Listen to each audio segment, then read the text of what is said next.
This is how you make Havdalah after Shabbos. Okay, so I'll have the text of everything the person saying Havdalah would say. Here's stuff you will need. Just spices, you'll smell during it. A lit candle. I'm not going to light the candles though during this video, but let's pretend it is lit, because in real life it actually will be lit.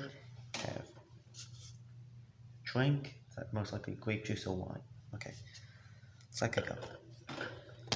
So the person will most likely have the cup filled, candle lit, okay? And the person was saying Havdalah starts saying, Hine keli shosi, eftach v'lo avchad, ki aziv azimos kar, al Hashem v'hi lishua, u'shavte mayim b'sasa mirane ha'yeshua, la Hashem ha'yeshua al amcha b'chasarasal, Hashem tzivakos imam miskaval kiyosal, Hashem tzivakos asher amatir Hashem asher machianim yom kriyan. Then the people listening say, then the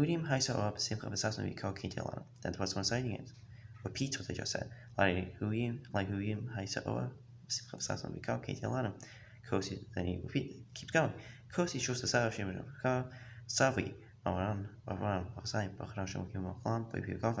making the bracha over the drink.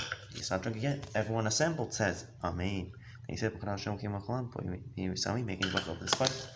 And Hosea proceeds to smell the spices. You can check out reasons for that in different Jewish writings. Then he says, making the fire, and people will try to look at the fire and see it in their fingernails. See, like the fire reflecting the fingernails. Then he says,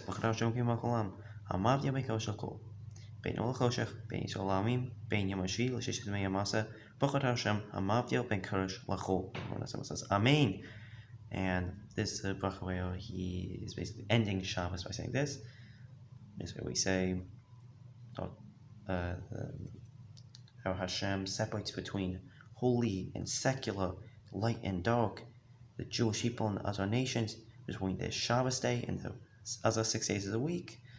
Blessed is Hashem, who's saying differentiates between holy and secular. This is the blessing that ends Shabbos. And then he proceeds to drink. He drinks. And he puts out the candle. He can either pour it on or he can put it in here. Alright, thank you for watching this video.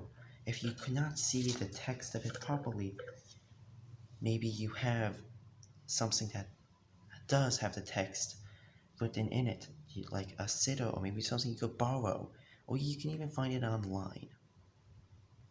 Anyway, I hope this helped teach you something, and I'll see you next time.